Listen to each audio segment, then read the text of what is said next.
Yo, fine scouts and intrepid internet travelers. Welcome to my channel. I'm Josh, your Binge Buffoon, if you will have me. Today, I'm going to be starting Disney Plus's The Acolyte. No, absolutely not. All that Star Wars noise right now. Actually, I'm going to be watching the first episode of The Boys' fourth season, which is probably just as divisive at this point. Somebody once told me the world is gonna roll me. I ain't the sharpest tool in the shed.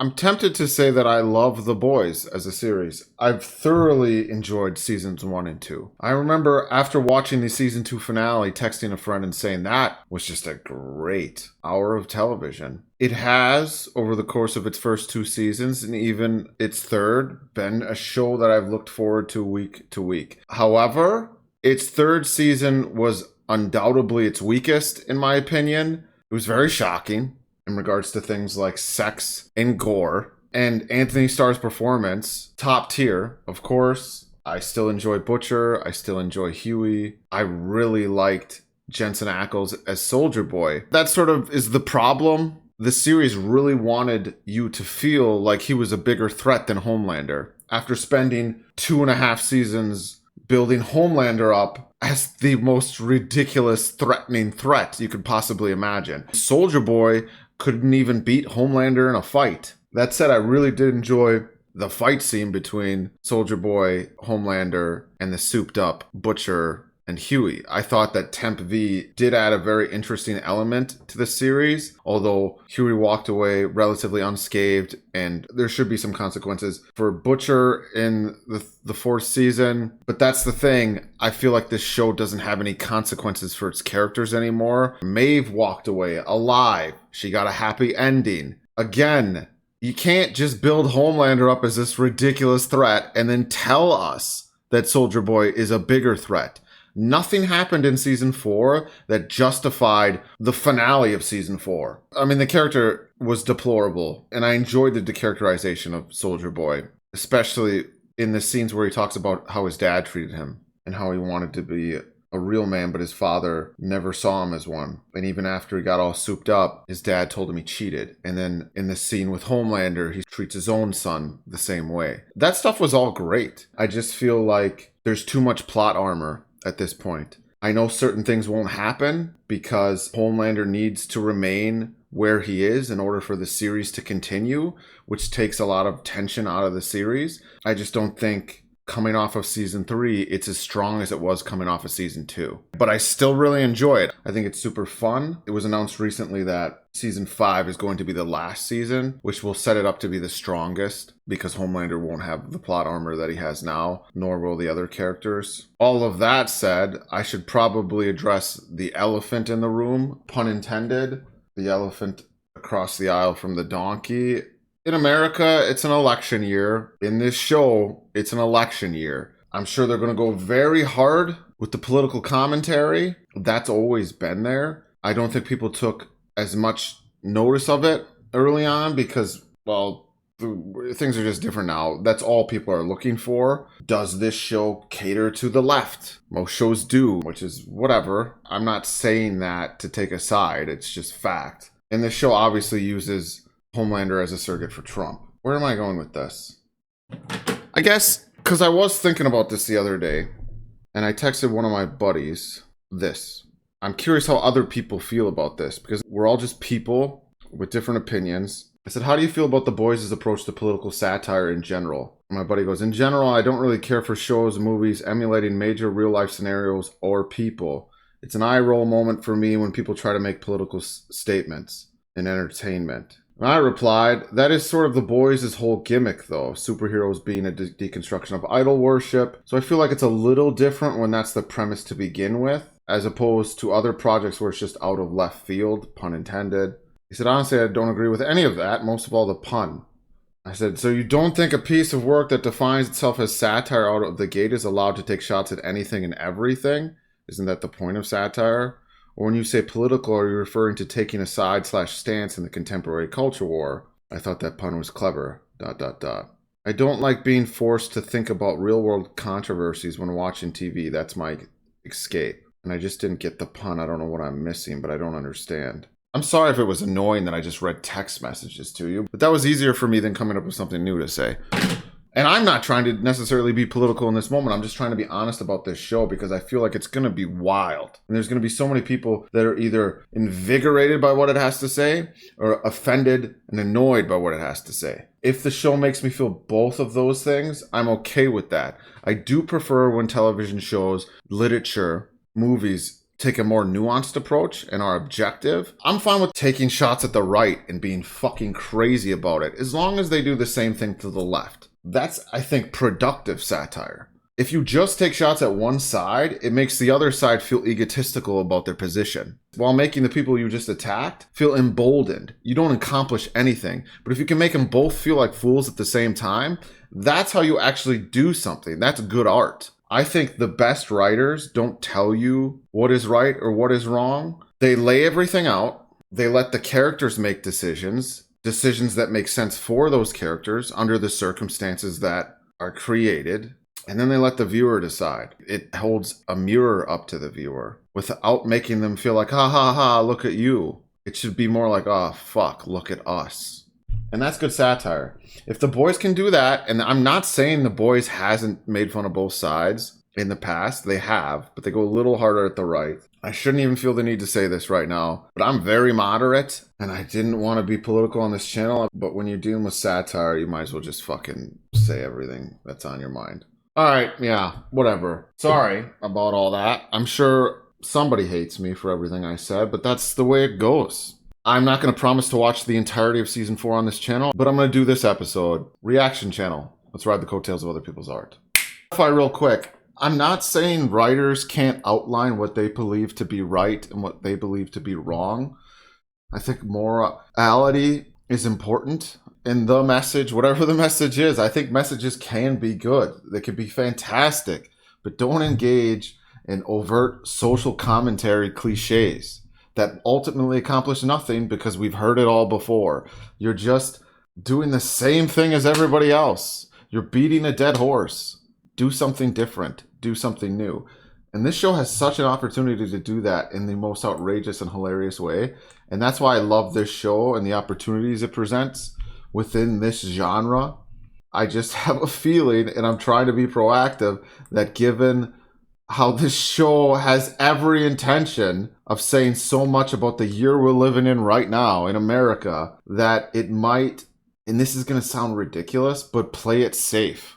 And just make the same arguments it's always made, the same arguments that every other show and every other movie is making, every other person on Twitter is making. I'm sure there'll be a bunch of crazy sex stuff and a bunch of gore and nonsense like that, but that's just shock value. That's just shock for the sake of shock. That's nothing that's ultimately profound or affecting.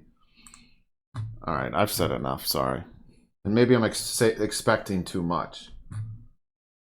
But I really enjoyed what it did in season 1 and 2. You know, my edits could be so much smoother if I just actually went to the show when I did the snap, as opposed to talking sometimes, most of the time, in between. Because I just can't shut the fuck up. Department of Dirty Tricks, calling all patriots, be at the courthouse tomorrow for Homelander's #verdict, and be ready. If the corrupt justice system wants to fuck around, they're gonna fight out. #home free. Oh, man. Better. Homelander is a fucking psychopath. Homelander is protecting them. Oh, God. You helped. Did you know that Soldier Boy was my father? I actually loved this whole father-son bit. And then also how they made it, the Butcher being the father who treated, I forget the kid's name now, Becca's kid. I forget his name. Ryan. The mirroring of the father-son relationships.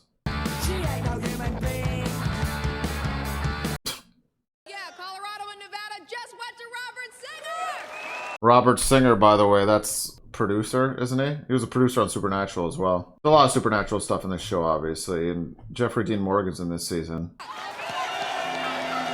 Kimiko. She says you've been working too hard. You need to eat more. We pull this off, I promise. I'll grab all these motherfuckers. I love these guys, I do. Everyone's got haircuts this season, except for Kimiko in this moment. You helping? Or you just showing off? Oh, for sure, both. Also, Quaid's totally got a Fox News dad. Dennis Quaid's totally a Fox News dad. Oh, don't you fucking start. I'm fine. Oh yeah, he's dying. Come on then. We're here to commit a bit of our treason. I get that his Cockney accent's like not the greatest, but I love it for this character. It's so over the top and awesome.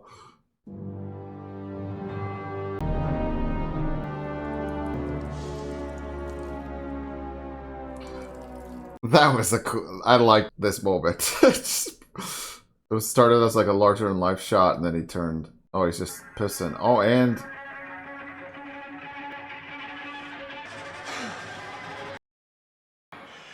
what does that mean? There's a lot of people, Nick. He's a teenager now. Also, this bunch of cockroaches. oh god, he just thinks. Yeah, he thinks of everyone as insects. They're baby chicks. And not just, yeah, that's nicer. I was gonna say not even just insects, but like the worst kind, kinda. Not really the worst kind, but you know what I mean. Toys for our amusement. That's right. He does like really love Ryan though. I don't know. Toys for our amusement. Jesus. Hey Zoe, you know what? I heard that this hotel makes its own ice cream. Why don't you take Ryan and try and find some, huh? What a great idea. Go for it, sport. Just nobody Victoria pregnant. Victoria did try to blow up Homelander's head, right? We had a moment where she actually tried to do that. Because though otherwise, why wouldn't she, you know? What the fuck are you doing here? I don't want your support. You're on trial for fucking murder. Hi, Dad. Oh, all from what happened at the very end of... And two, that's a clear-cut case of self-defense. Like, you'd need to defend yourself. They even put Homelander on trial. You and me are gonna prove to them that even with a soft on crime, fucking lived hard for... Lived hard. Ladies and gentlemen, Victoria Newman. Let's give her a round. Huh? See, but this does confuse me because I was gonna say AOC. Victoria Newman does represent like the liberal side of the political sphere in this show, and Homelander would be the conservative side. So I don't necessarily get how that intermingles in regards to the campaigning. Maybe that's the point. Listen, Ryan, I've got a lot to say. Fuck all time to say. You really fucked up last season, though, bro. He's my dad. Ryan, he murdered some poor sod right in front of your eyes. That guy was a pedophile. Right, it ain't true. He's lying to you. What the fuck? Don't worry. Nothing bad's gonna happen, right? Seems it already has. Look at that big black mass curdling around your... Oh, he's got X-ray vision. That's right. He can see. Don't miss us. Come on. I do not want to miss Smash Mouth. Fucking Rittenhouse commentary in that last scene. Oh shit! Frankie, what's happening? She's a fucking shoot! She's a fucking shoot! Dude, and she's like... Holy fuck. Dude. Doesn't she have braces? How does this work? We need an exit! Now! Oh, it goes from her throat.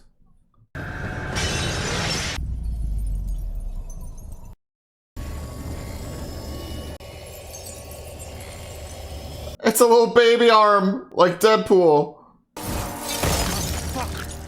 Kimiko's gonna be fine, though.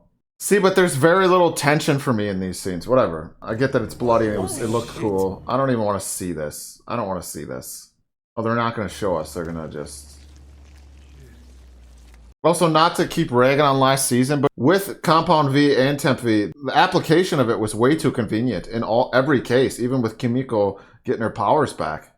Vic, you shot your own daughter up with V? How could you do that to her? Oh yeah, that happened. You turned her into a fucking monster. Yeah. Sorry, that sounds like the pot calling the kettle a teleporting dude with his dick out. We're like family. I mean, was everything just bullshit? I almost told you once. You just guys just got a heart-to-heart out here in the alley with this van? You rock every boat. Oh. I mean, hell, you're dating a suit. If anyone would understand, it'd be you, right? Dude, She could blow up your head. I was scared to lose you. Is this a real moment? Fuck you! Oh. Seriously? Yeah, it wasn't gonna do anything. Yeah. Have you ever seen War Games? What am I saying? Look at you. Of course you've seen fucking War Games. I heard you out me. You out me, I killed everyone you've ever loved. Or plan B. It's not gonna hurt her. Sir, our intel told us that acid would work on Newman. She's no idiot. She'll know I was behind it. God damn it. Everyone told me to pick Buttigieg instead. I didn't think they'd actually drop a real political figure's name. Eliminating her is top priority. So do your fucking job. Yes, ma'am. Billy Butcher. There he is, you handsome devil. Demoted from your own fucking team. What's your shitty code name again? Oh, he's demoted. Boys. Oof. Who came up with that shit? He killed that poor cunt in broad daylight and they fucking cheered. I mean, what do you think that taught them, eh? Yeah. We're whistling our way towards a fucking apocalypse. Not this season, though. They wouldn't do that this season. We're gonna go through the motions for however many episodes. Sorry, I'm not hate watching. I enjoy this. I do. She told me to eat a dick. Whoa. She's been having a hard time since Todd moved out. You mean since you kicked them out? Janine still loves him. Mm. Todd got so deep into all that weird home teamer shit. And you're good at finding people. Shout out Marvin, by the way. He looks great. Lost a bunch of weight, clearly. Well, I get what you saw in that guy. He was good to Janine. Because it sure as shit wasn't a D. How do you know? Right? Okay, you don't. She enjoyed it.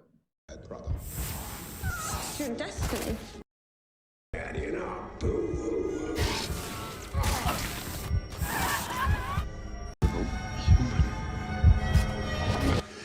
Is he? It'd be interesting if he was becoming less powerful. He's not used to his hair falling out, I guess. You're not to refer to the deceased as a victim. It's a loaded term and for the jury to decide. No, there were no relations with an octopus. It's just a racist rumor and a ridiculous lie. That was the most traumatizing scene in The Boys, though, when he had to eat, what's his face? Timothy. Dude, that was terrible. That was hard to watch. That's the most fucked up thing I've seen in this show. More than the dude's dick exploding with his friend inside, or lover, or whoever the fuck, Ant-Man. Well, you know what I mean. They brought the Thanos meme to life in a very perverted way. She's a butterface. Her body's on point, but her face. Yeah, I get it. I thought he ate a dog. He ate out a dog. It's a big difference. I'm surrounded by sycophants and fucking imbeciles. It's just that you make a lot of really great points, sir. You just use the word sycophant, and then you kiss his ass more. Blow A train. What the fuck? And blow him.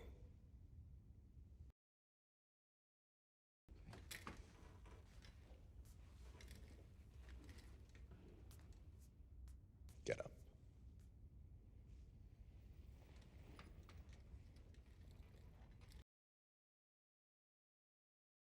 I just realized my mouth was open.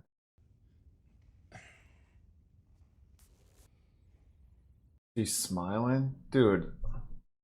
Get off your fucking knees.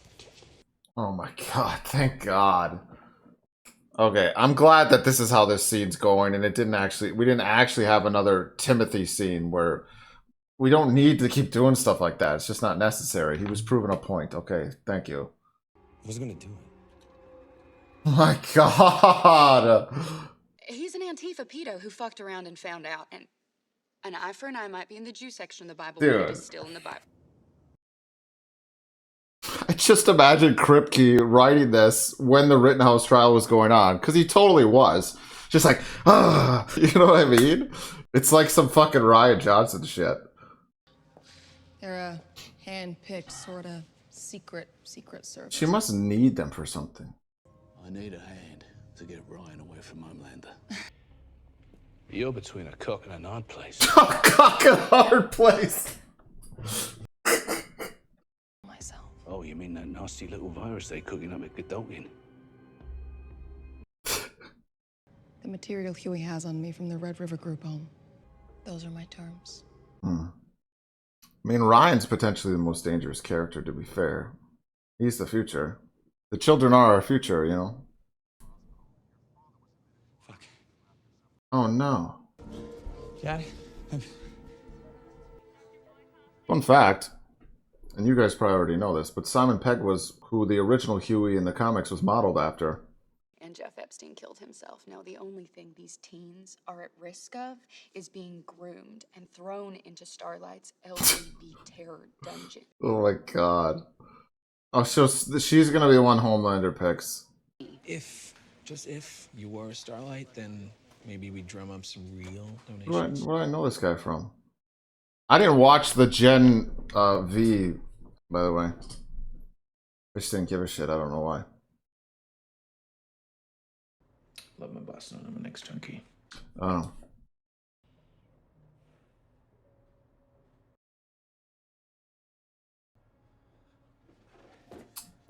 So, Frenchie's gay now?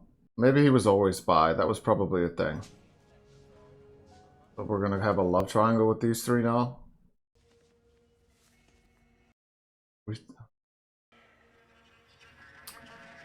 So where's the hair's falling off of his balls? This is sack hair? And he's collecting it? Is it normally he doesn't lose hair off his junk? Kind of confused about the significance of that. Does it imply that he's getting weaker or becoming more human? I am almost never surprised. This weird setup like this, but he's still walking around like, you know, Right. like he's an action figure, you know. You know, I would have thought the smartest woman on earth would have a nicer place. Smartest person. And Oh, that's why he's interested in her. You're so smart. Show me. Just write this show, because clearly the writers are demonstrating their intelligence just by writing this show, or trying to. between that and your enlarged prostate. My fucking what? I look at you, you've been peeing more often, which makes sense. You got a lot of power, but... Oh, he ages. That's right. Okay, so he does age. He's just getting old. I didn't know he would age. That's... I need advice from someone on my level. Humans are nothing. They're less than nothing. I really just want him to realize he's human again. And that's, I guess, suppose what this aging plotline's going to do, and that's good. To my son, a shithole country and a shithole world, or something better. Something pure, cleansed. Yikes. All democracies fail because people are fucking stupid. Right. Tear it apart themselves. Just gotta nudge them a little. Then you get to swoop in, be the one saving it. Hmm. I'd like you to join the 7. No fucking way. Your ego can't handle it. You can stay He challenges him. reeking of Taco Bell and loneliness. Well, now I feel seen. Put some of your theories into practice on the global scale. It's the last time you got a chance like that. Ooh, I like her character a lot.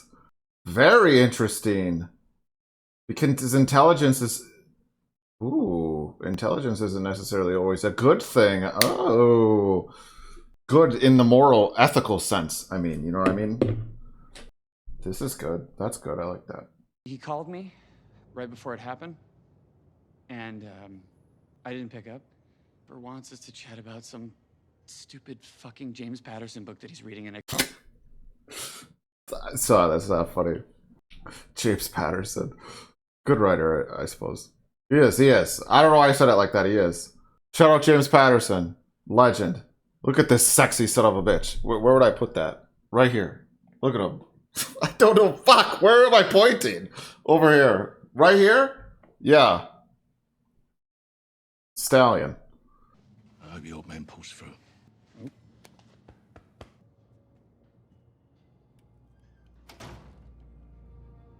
He's got a Billy Joel keychain, of course. Why would you swipe his keys? Oh, he's got to get for Victoria. You always want me. It's going to be a text from his boyfriend. What are you wearing? Is it that cheetah coat? Because you're an animal. Or jumper, whatever that is. So you guys aren't together? You and Kimiko? Yeah. Why? What the fuck? Why? I don't remember what happened at the end of last season. Can't they be together? Why doesn't she want to be with Frenchie? So that we can have this storyline? Maybe she just doesn't want to define herself by the relationship she's in, because I vaguely remember things about how stuff with her brother. She was with her brother and then Frenchie, and now she just wants to be her. I think something to do with that. Okay, I'm only saying, the man has some serious Pete Davidson energy over there, no? He's here, right? We're just gonna talk this dude up as a fuck machine? That's hilarious, actually. Holding my breath underwater, I'm technically breathing underwater, so it's more impressive. You people are more than just fans. You're martyrs. Oh, bats. Beat these gentlemen to death. What the fuck? This is an analogy for something. I'm not gonna overthink it, though. I want you to beat these gentlemen. Oh, I get it. And then he's gonna say that, look, at Homelander's followers got beat. Yo, what the fuck? That was so fucked up, you guys. Oh my god. He's not a Homelander clone. Oh, they got a new noir. I remember at the end of last season. Are you ready to stop reusing your catheter and start living your life?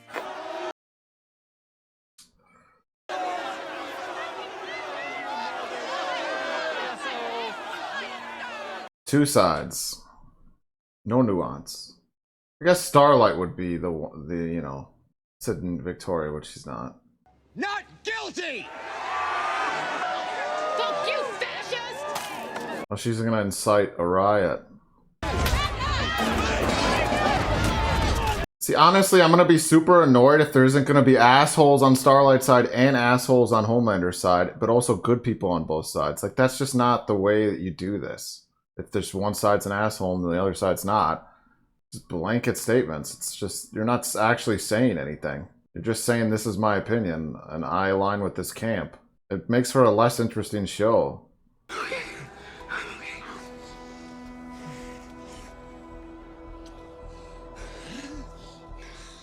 I don't care about that relationship. It feels like contrived romance.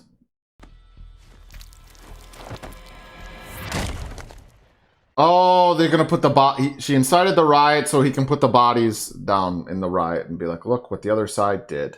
Everybody, please! Please go home! We can fight, but not like this! She's Jon Snowing them. They're not gonna listen. It's like when before Daenerys started burning King's Landing. Kiara? Kiara? Okay. Help! Who the fuck's Kiara? Oh, we met her before.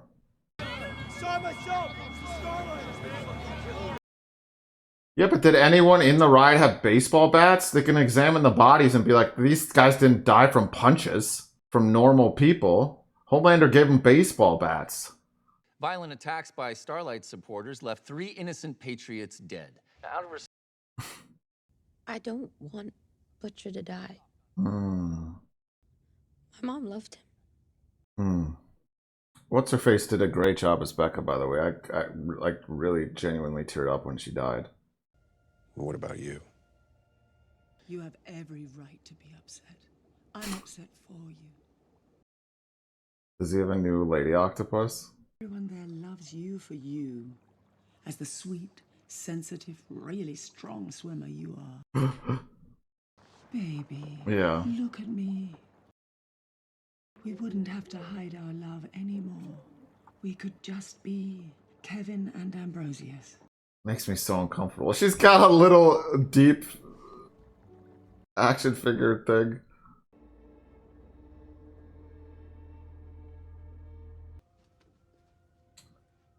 Look, this isn't... Don't misinterpret where this is coming from, but it would have been more interesting if we could have seen them fall for each other, as opposed to just telling us how they related to one another and then boom, they're together.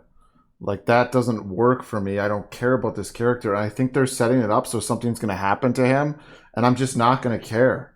Kimiko's going to get jealous. Frenchie's with this dude. Something's going to happen to the dude that Frenchie loves. It's going to be this whole fucking thing. How does Patterson do it? Patterson, legend. Justice, double cross, triple cross, crossfire, cross country, cross the line, even cross my heart. You get better, and I will talk to you for hours about Deadly Cross.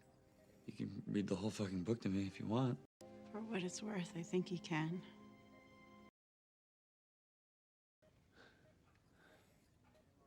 Mom? What the fuck? That was a cool plot twist. Is she a soup? She can read minds. Lee, you promised me you would take care of Ryan. Oh, they brought her back. I think you're about to fuck over Huey again. Yeah. Ryan becomes like Homelander. That's the end of the world. Yeah. Be the man that I married. That man died a long time ago. I'm out. No. You're definitely getting soft again. And I think that's the direction of this season. Because she represents your conscience, essentially. And we've never seen you necessarily second guess yourself to this extent. Well, I guess we have, but... You're right here. Oh, for What the fuck? Okay. That was funny. Just a butthole pick. I wonder whose actual butthole that was. But see, yeah, he's going down a righteous path now. They're redeeming Butcher this season. Oh. I'm gonna be honest, that didn't necessarily get me excited for this season. And maybe it's a bit of a self-fulfilling prophecy, but everything I was hoping they wouldn't do, they did. Yeah, I don't know. I'll talk about this more. Think about this. I sat on this edit for however many days it's been since this episode came out. Because I know people watch reaction videos. Most people that watch reaction videos, they do so because they want to see their reaction mirrored back at them. I'm doing my best to be as honest as possible. And that means that how I feel on that day, my biases, are all going to come into play. I always record reactions knowing that I don't have to upload this if I don't want to. And sometimes I don't. I have a bunch of footage I've either deleted or still have in a folder somewhere because I'm like, it's just not worth it. That's the promise I've made to myself, that I don't have to upload videos if I don't want to. I'm not going to become some machine. I guess the point of me saying that is this may never see the light of day. Just because I'm not going to watch this whole season on this channel anyway. I'm devoting more time to The Wire, and I want to, after this, I'm going to record a reaction to the first episode of House of the Dragon. I just feel like those two shows in particular, I'm going to be more hyped about, obviously. It's not that I'm not hyped about The Boys. I just do feel like this is going to be a setup season. I think they're laying the foundation for what they want to accomplish in the final season, and I only have so much time to edit, so I'm not going to beat a dead horse here, but there's a couple things I want to say in regards to the political satire that this show attempts and has been doing. I've seen a lot of comments online where people have been like, it's funny how people are finally recognizing this show as political. I don't think that's what's happening, nor do I think that's fair to say. As I said before, I think this show is leaning into its stances and opinions more because of what's happening in the real world. It's making more direct and blatant references, for better or worse. Not that this show's ever been subtle. The foundation of what it's doing has always been there, and going after extremes is the whole point. That doesn't mean it's not going to be distracting for some people. Politics aside, as far as episodes of The Boys go, as far as season starters, that was incredibly mediocre in my opinion, especially when you think about the beginning of the last few seasons. I don't know what it's setting up necessarily, but it's the first episode, so that's kind of a ridiculous thing to say. It's laid down a bunch of stuff that it can build upon for sure. The things I found to be the most interesting in this episode, Ryan and Butcher's arcs. I think Ryan finds himself in the most interesting position because he has to decide what is right and what is wrong. And it's the most confusing when you're an adolescent. You're the most impressionable. The children are our future, like I said in the reaction. And there's that moment that I didn't really react to where Homelander asks if Ryan loves Butcher after Ryan says that his mom loved Butcher. And then there's just this moment where nothing's said and they cut away. Ryan's soul is on the line, and that soul is irrevocably tied to the future of the human race, the future of the world. So that is by far the most interesting thing that's happening this season. I also do like what they're doing with Butcher and Homelander. The show has always drawn parallels between those two characters. I wouldn't go as far as to say that they're similar characters. This season obviously has them both facing their own mortality. Butcher is dying, so he has to decide how he wants to go out and who he wants to be. I think this show has made the decision to have him try and make up for his missteps. Homelander, he's aging. He's not immortal. He's not a god. And obviously you can equate those two journeys in a way. Obviously, I think they're going to have Butcher, like I said, become a better person, and Homelander's going to lean into the darkness. And maybe if they wanted to really capitalize on what Homelander's experiencing, have Homelander seek out ways to make himself more powerful. Not only due to his insecurities revolving around the fact that he's aging, but because he wants to be more in the eyes of Ryan and everyone else, which is what he's always wanted. So he would seek more power. He's always seeking more power, but he's never tried to become more powerful, or maybe try and figure out a way to become immortal and everlasting beyond just the legacy thing. Not just monuments, actually live forever. If they did that, it'd even negate a lot of the complaints I have about plot armor. Sort of going off on a tangent here, and you see why I think now, after going off on that tangent, why I find those to be the two most interesting things they did in the first episode that are setting up things to happen throughout this season. What else is going on? I talked enough about the Frenchie and I don't even know his name. I don't know why in the penultimate season we're introducing new love interest when we spend so much time building up Kimiko and Frenchie. I hope, for the sake of everyone, they're not going to just use this new character, Colin. I hope they don't use him as a plot device, meaning influence Frenchie in like some sort of character journey with Frenchie. That's not how you should introduce characters, in my opinion. If Colin is just going to be there to complicate his relationship with Kimiko, you just could have done something so much more interesting with Frenchie and Kimiko's relationship than that. A love triangle is such a default setting. It just kind of feels like a waste of time. Huey and his dad, they could do a lot of interesting stuff with that, his dad being in the hospital, especially with Huey's mom returning. Like, we know how Huey feels about his mom. There might be a lot he doesn't know about his mom and why she left him and his dad. That could potentially be very interesting. Sister Sage, I'm very interested in her as a character. The smartest person alive is advising Homelander. That could be disastrous. It could also be hilarious. And those are the two things the show wants to be. But above all, it needs to still be dramatic. We still need to be invested in the characters. Regardless of what the show wants to accomplish in regards to commentary or humor, those things do need to be secondary to our investment in the characters. They still need to feel like real people. They can't become caricatures of themselves. And that's probably the reason this first episode didn't land that much with me, because it did feel like it was defaulting on a lot of the things it's done in the past in regards to satire and humor, and character felt like it was secondary a little bit. Feel free to disagree with that, because it did have some decent character moments, like I was explaining with Butcher, especially seeing Becca, his conscience, and deciding he wants to be different than he's been before he goes out. I actually really liked that. We didn't spend much time focusing on Starlight's journey, other than how she's influencing the people around her, and she's become this symbol. There's a couple moments in here where A-Train's hesitant, even before he picks up the body of, was it Todd's body? One of the fans' bodies. There's a moment where he's like, oh, what the fuck? I think they're going to try and redeem A-Train. They've been doing that, though. Out of all the soups that have been a part of the Seven, aside from Starlight, he's been the one who's... Oh, and Maeve. He's been the one who's had to deal with the consequences of his actions the most, I feel like.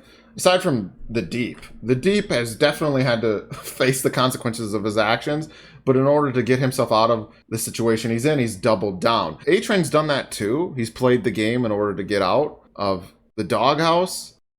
No pun intended, but They've obviously built A-Train up as a character who's smart enough to realize maybe this isn't the right path. The Deep's just like, well, whatever. You know, he's too dim-witted to even really second-guess himself. They could make that really cool with A-Train, actually, because he's the evil soup we first met, basically. He's the one we hated first. He ran through Huey's girlfriend. So if this series brings him full circle, I think you can say something really powerful if that's done correctly.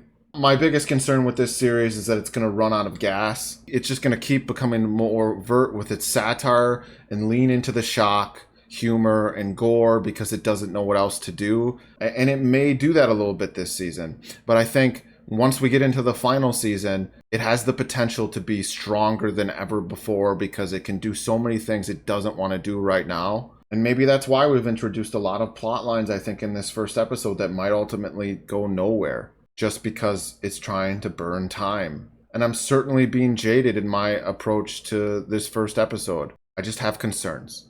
And maybe they're not valid concerns. I'm just saying what I feel right now, and please respect my opinion. I respect yours. Maybe all we're meant to do with this series at this point is have a drink and a laugh and not take it too seriously. But I take everything seriously. I'm very self-serious and self-indulgent. I put that in my fucking bio. Self-serious buffoon, that's what I am. See how my eyes get big sometimes? Genetic, my mom does the same thing. When she's just telling me to take out the trash. Not still when I was a kid. Take out the trash, but she meant it. Because I wasn't necessarily going to do it. I needed to see that.